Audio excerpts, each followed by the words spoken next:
अयोध्या का महाराज वही जिसके कारण असुर कुल अंत पर पहुंच चुका है।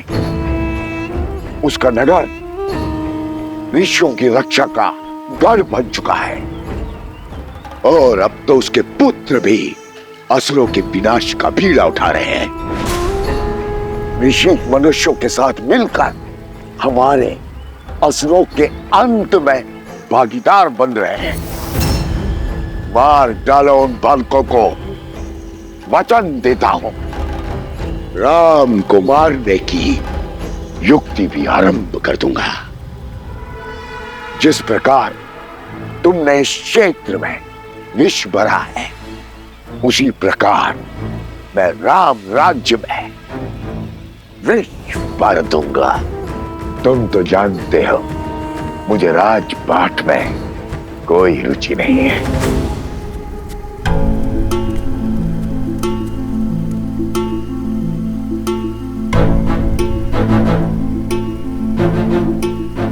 भगवान वाल्मीकि ने हमें यहाँ अकारण नहीं भेजा है। मैं यहाँ अपने मन की शांति खोजने आई थी, किंतु मिली यहाँ के गांव वालों के कष्टों की अशांति। मैं ये तप अपने लिए नहीं, गांव वालों के उत्थान के लिए करूंगी और आशा करती हूँ कि मेरा ये तप मकरासुर और उसके असुर के अंत का मार्ग प्रशस्त करे, फाल्गु नदी को उसकी पवित्रता और शुद्धता लौटाएगी। परंतु देवी, असुर आपको रोकने के लिए वार अवश्य करेंगे। हाँ वन देवी, हमें ऋषि असुरी के समीप ही रहना चाहिए। वो असुर ऋषि की सहायता के लिए आए हैं। जब ऋषि ही नहीं बचेगा तो किसकी सहायता करेंगे? और किसी में इतना तपोबल नहीं जो मुझे मार सके। एक बार असुरी मार्ग से हटा, फिर मैं स्वतंत्र हूं। किंतु मेरी सेना को थल पर तुम्हारी आवश्यकता होगी। मेरे रक्त की बूंदें अपने कार्य में लग चुकी है मकरासुर। तुम्हारी सेना के पास मेरी माया का बल है। अब वो धरा पर अपना आतंक फैला सकते हैं।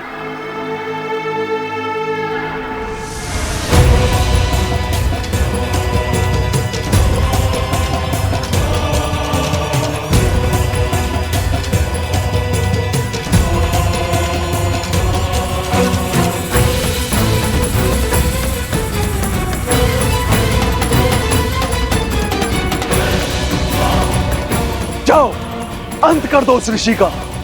धर्म पर अधर्म की जीत का समय आ चुका है।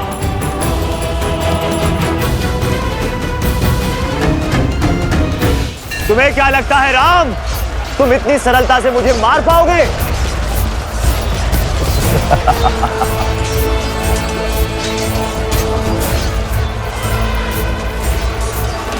अर्थात चंद्रबाहु की पत्नी का तप भंग नहीं हुआ है। अब तक तो अंगद को कार्य समाप्त कर देना चाहिए था। कहाँ हो तुम अंगद? ओम विदात्मनि विद्याय हिरण्यगर्भाय धीमहि तत्रो ब्रह्मा प्रचोदयात्। यहाँ करूं कैसे इस पतिव्रता का तप भंग करूं कि गरिमा भी ना टूटे? माता, इस कन्या का अपहरण कर आपके पति ने बहुत बड़ा अधर्म किया है। उसे बचाने का नहीं, प्रभु श्री राम के हाथों मुक्ति दिलाने का प्रयास कीजिए।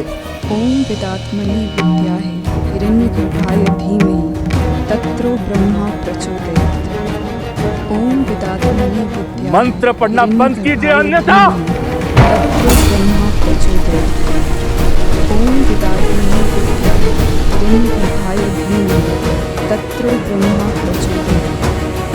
ओम विदात्मनि यदि आप ना रुकी तो अगला बार धरा पर नहीं होगा। ओम विदात्मनि विद्याय हिरण्यगर्भाय धीमहि तत्रो ब्रह्मा प्रचोदयात्। ओम विदात्मनि विद्याय हिरण्यगर्भाय धीमहि तत्रो ब्रह्मा प्रचोदयात्। ओम विदात्मनि विद्याय हिरण्यगर्भाय धीमहि तत्रो ब्रह्मा प्रचोदयात्। ॐ विदात्मनि विद्याय हिरण्यगर्भाय धीमहि तत्रो ब्रह्मा प्रचोदयात् ॐ विदात्मनि विद्याय हिरण्यगर्भाय धीमहि तत्रो ब्रह्मा प्रचोदयात् ॐ विदात्मनि विद्याय हिरण्यगर्भाय धीमहि तत्रो ब्रह्मा प्रचोदयात् ॐ विदात्मनि विद्याय हिरण्यगर्भाय धीमहि तत्रो ब्रह्मा प्रचोदयात् ॐ विदात्मनि विद्याय हिरण्यगर्भाय धीमहि। माता के लिए पुत्रों के संरक्षण से बड़ा कोई सुरक्षा कवच हो ही नहीं सकता। माता, आप निर्भीक होकर अपना तप आरंभ करें। माता, हम आपकी रक्षा करने के लिए सज हैं। जब तक आपका तप पूरा नहीं हो जाता, हम बनेंगे आपकी ढाल। और मेरे तप का अंत होते ही मुझे उस वन्य वृषभ की पूरी कथा सुननी है।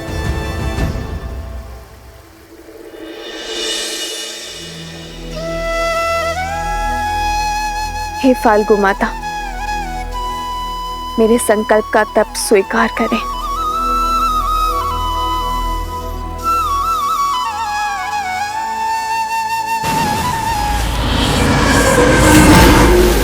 वो देखो, मकरासुर की सेना आ गई है।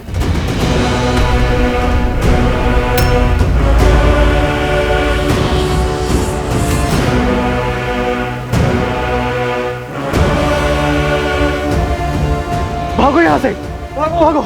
गुरु माँ, वृक्ष के पीछे जाइए, शीघ्र कीजिए। मंदरी, मैंने संकल्प लिया है, जब तक मेरा तप पूर्ण नहीं होगा मैं यहाँ से नहीं हिलूंगी। आप सब जाइए। जाइए जाइए, जल्दी जाइए।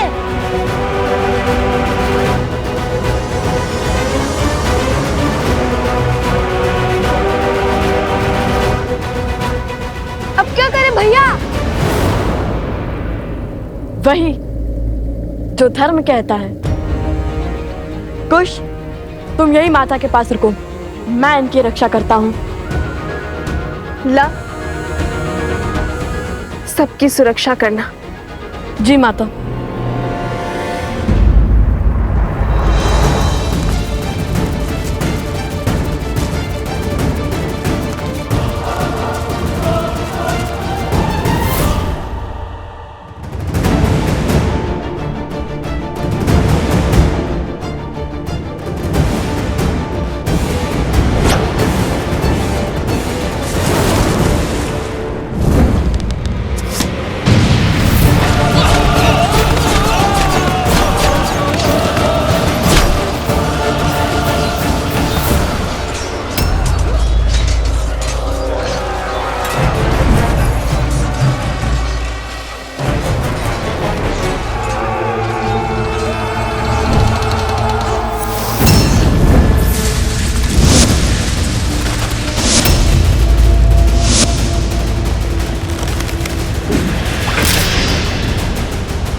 आपसे अस्त्र का दुरुपयोग हुआ है चंद्रसेन, आप मुझे आज्ञा दीजिए।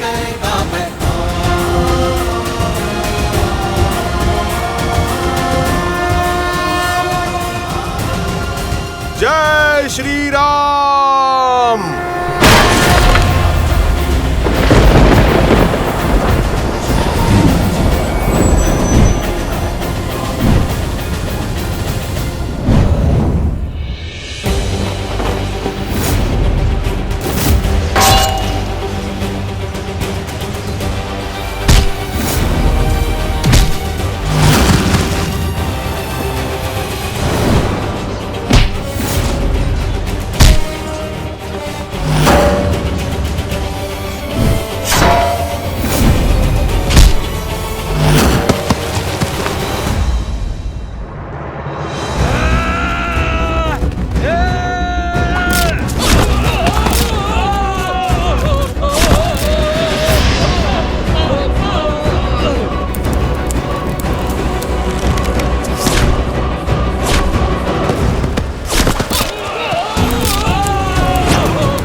जानना चाहती थी ना, हमने उस ऋषभ को कैसे पकड़ा था। अब मैं बोलकर नहीं, कर कर दिखाऊंगा।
मित्र,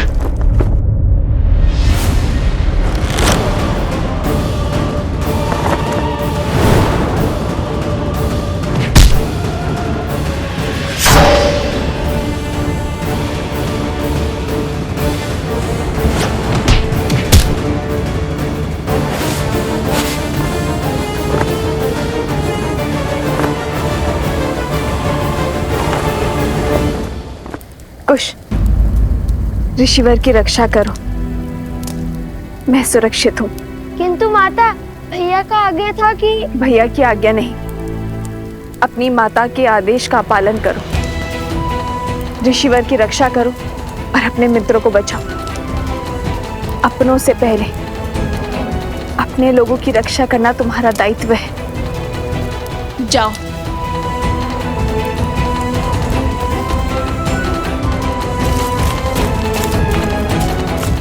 श्री राम, मेरे पुत्रों की रक्षा करना।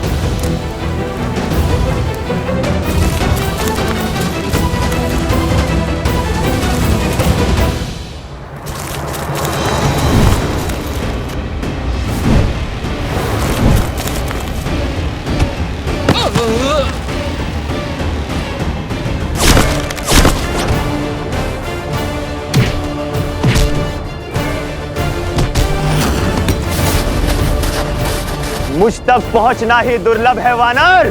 जय श्री राम।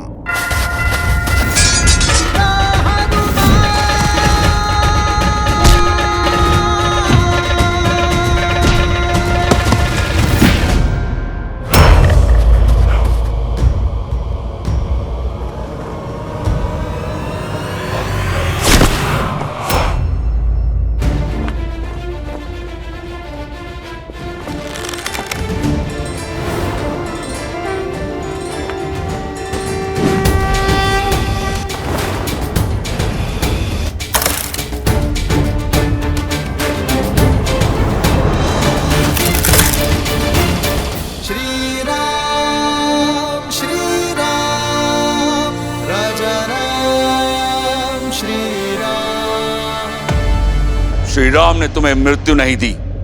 जानते हो क्यों? क्योंकि तुम्हारा अंत मेरे हाथों होगा।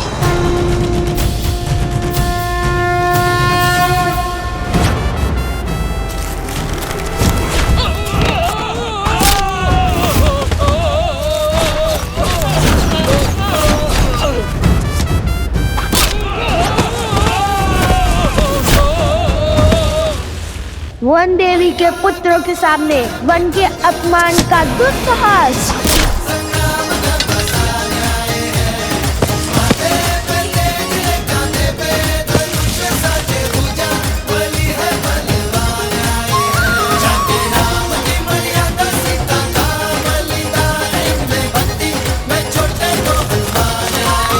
भागो, अपनी प्राण बचाओ, भागो, अपनी प्राण बचाओ।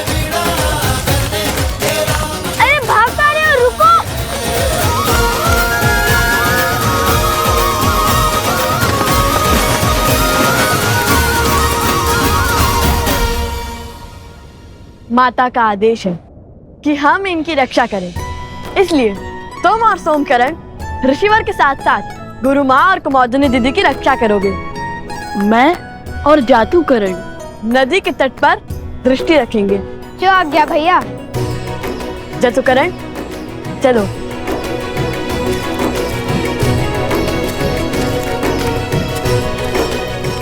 अगर शांडिल्य होता तो कितना अच्छा होता। हमारी वीरता देख उसे विश्वास हो जाता कि हमसे बड़ा कोई राम भक्त नहीं है। देखा ना आपने कितना सटीक लक्ष्य भेजा मैंने। अच्छा, एक लक्ष्य साधने से सबसे बड़े राम भक्त बन गए। और क्या, माता कहती है जो अपने आराध्य अपनी पूज्य का गुणगान करता है वो तो भक्त होते ही हैं, और परम भक्त वो होता है जो अपने ईश्वर के गुणों को व्यवहार में ग्रहण करते हैं। उचित कहा कुश।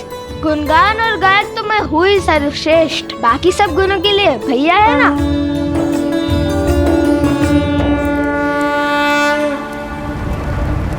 माता अभी भी तप कर रही है और जल अभी भी अशुद्ध है, अर्थात मकरासुर अभी भी भीतर है, ठीक मकर ध्वज की भांति। मकर ध्वज? हाँ, मकर ध्वज। सुनाऊं इसकी कथा? हाँ, सागर का रक्षक मकर ध्वज, आधा वानर आधा मकर, जिसे केवल श्री राम के भक्त हनुमान हरा सकते थे। और कहानी का विचित्र मोड़ जानते हो? वह साक्षात हनुमान जी के पुत्र थे। किसके पुत्र हो तुम? आप मेरे पिता हैं। उनके श्वेत एक मगरमच्छी ने खा लिया था, ऐसे उत्पन्न हुआ मकर ध्वज। वैसे भी मैं और लव भैया कौन सा हनुमान जी से कम है? हम भी तो राम जी के परम भक्त हैं। और वैसे हो सकता है कि ये मकरासुर मेरा या लव भैया का पुत्र हो।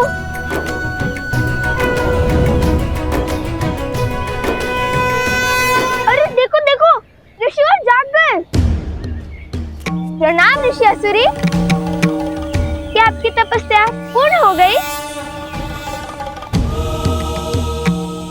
अरे कहाँ जा रहे हैं? क्या आप मुझसे क्रोधित है? कुछ तो कहिए।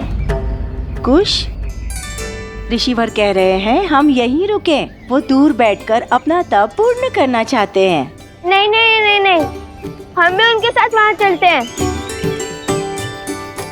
संकेत की भाषा भली भांति समझता हूँ मैं, है ना सोमकरण? आप महर्षि हैं, सब जानते हैं, और मैं आपका रक्षक, इसलिए तो मुझे आपके साथ चलना ही होगा, है ना ऋषिवर?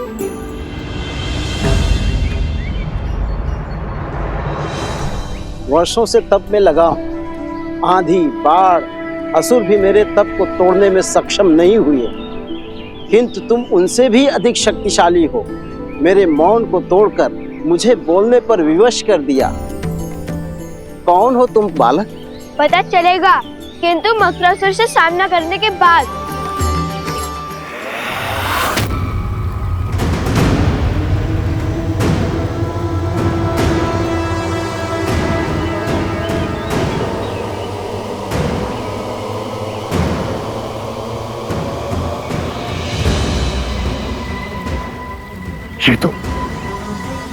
ये तो मानव का रक्त नहीं है। जानता हूं मैं, ये मेरे राक्षसों का लहू है।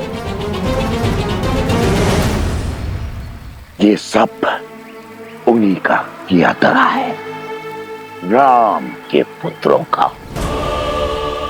मैंने कहा था उन्हें पकड़ना सरल नहीं है, बड़े पराक्रमी है दोनों।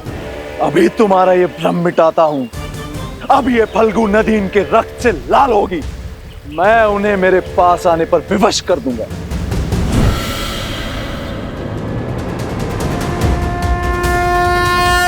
सिया राम।